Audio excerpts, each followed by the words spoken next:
you're starting.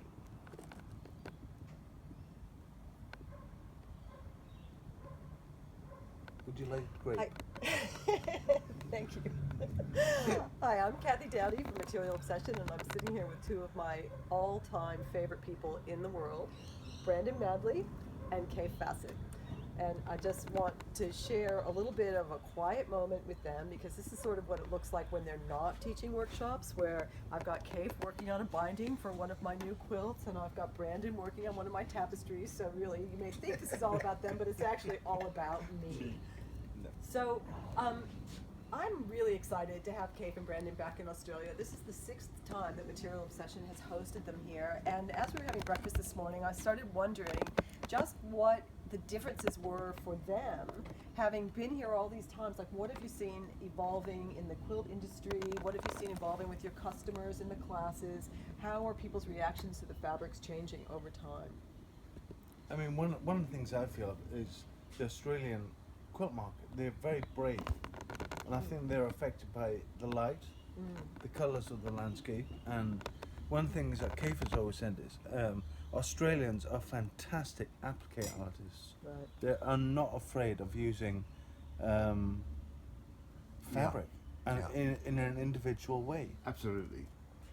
And the thing about applique is that it is so much more creative than piecing, I think, because you're superimposing your dream onto this base. Right.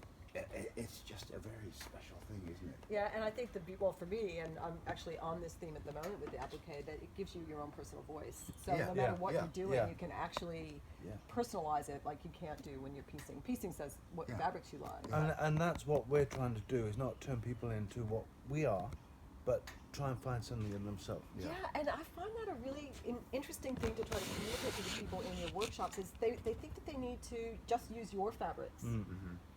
But that's not the case, no, is it? Mix it No, up. absolutely Mix not. it up. And you know, there's nothing more rewarding than, at the end of the day, you got 30 different interpretations of the same structure, totally unique and individual colorway, where we've encouraged them to step out of the box. Whereas if everybody used our fabrics, there would be a kind of samey thing Right. about it. But because it's this juicy interplay between our painterly fabrics And your fabric. or Brandon's kind of, strong geometric things, and everybody else's input coming in, all those different textures and those different worlds of color and pattern. God, it every class I walk out so stimulated. And you were talking about the changes. I think in the old days, I used to let people get away with less than realizing their real dream. They were sort of halfway there, and it was kind of a mishmash. I'd say, okay, that's your thing. Now, I think I push people much further, because I realize they can go further. Right. And that the classes come out on a much higher level. So what then happens if there's resistance? If they're stuck on that idea that they really want to use a certain fabric, what's your advice to them? To just go with your suggestion and to listen to us and try it. Yeah. I said, when we've left the building, when you go home, you can do whatever you like. And that certain people are going to take out all those things that I've had them put in, and they're going to make it their own way. But there are certain people who, I would say, the majority of people in the classes are now saying, I would never have picked up that fabric you suggested. I've put it in, and I can see that it works. It gives a spice to my collection, and I'm so grateful, that I've discovered that I can use something that I've been avoiding. I mean, that's one incredible things about working with colour, is any colour can be used. It depends on what you put around it. Yeah. And until you get it in there and up there, and you stand back and look, and this is why you cannot design on the computer and get the results you want. You have to, and we work on a vertical design wall, and that's, Well, I think what I see happen in that is that you're very objective in what you're doing, and and it's people. We're also attached to what we like and what we want, and what we think works. But Yeah. allowing yourself to open your mind to another objective viewpoint, and especially somebody with the experience that you two have, and the number of times that you've done these, and the security that you have in the decisions, you actually can see forward what's going to happen, where we mere mortals with color may not always get to that point. Mere mortal. Yeah. Sounds like a wonderful breakfast cereal. But no, it's true. You know that's the thing, and that's where you realize that more and more people are trusting Right. us. They can't quite see where we're trying to take them, and I'm always trying to take people in the direction of the little dream they're building. I want to make that dream really come alive in the best possible way. Right. So I'm, putting in the elements that will make their vision happen. Right. And that made me think I wanted to say something else, and now I can't think of what it was. Typical. I'm so overstimulated with all that kind of talk. Yeah.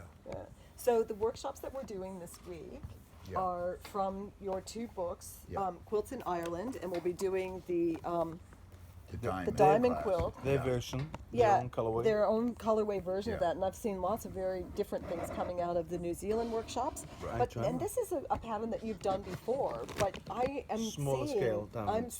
that the results are different from the time Yeah. you did it before. So you're looking at how you did it, but now you feel like maybe the influences Oh. have changed so much so you see I this mean, differently. when I bring our quilt out now at the beginning of the class and show them, I only show them because there's 2 rows that are wrong, and I can show them that doesn't work.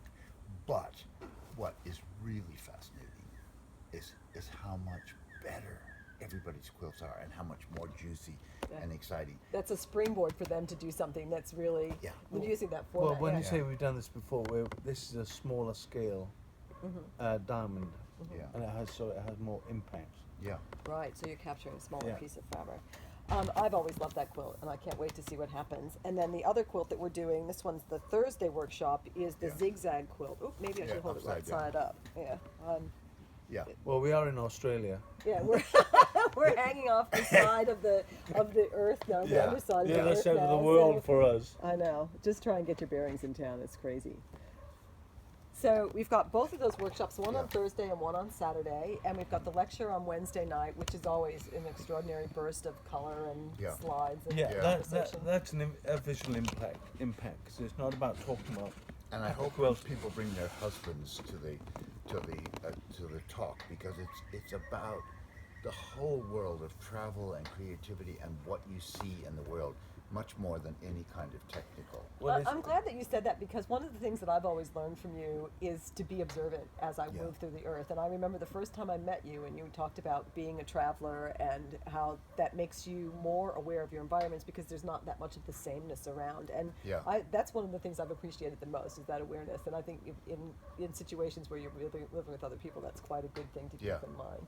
Yeah, I've noticed that you've stopped doing that binding. Could you get back to that while you're talking? exactly. Anyway, we're going to wrap this up here, and maybe if we get another chance, we might even look at some of the kinds of fabrics that you're suggesting for the workshops, if we Oh, get yeah. another chance, Yeah. and see, because we went through the shop yesterday and pulled out some things that were somewhat surprising to me, but very Yeah. exciting as well. So I want people to be able to be prepared when they come to the workshops. And one of the things that I get a real kick on is that people come back to our workshops over and We've over. got a lot of repeat people And- coming back and doing them again. Yeah. And Yeah. they still get a kick out of it. Yeah. It's not a case of, I've done that, move on.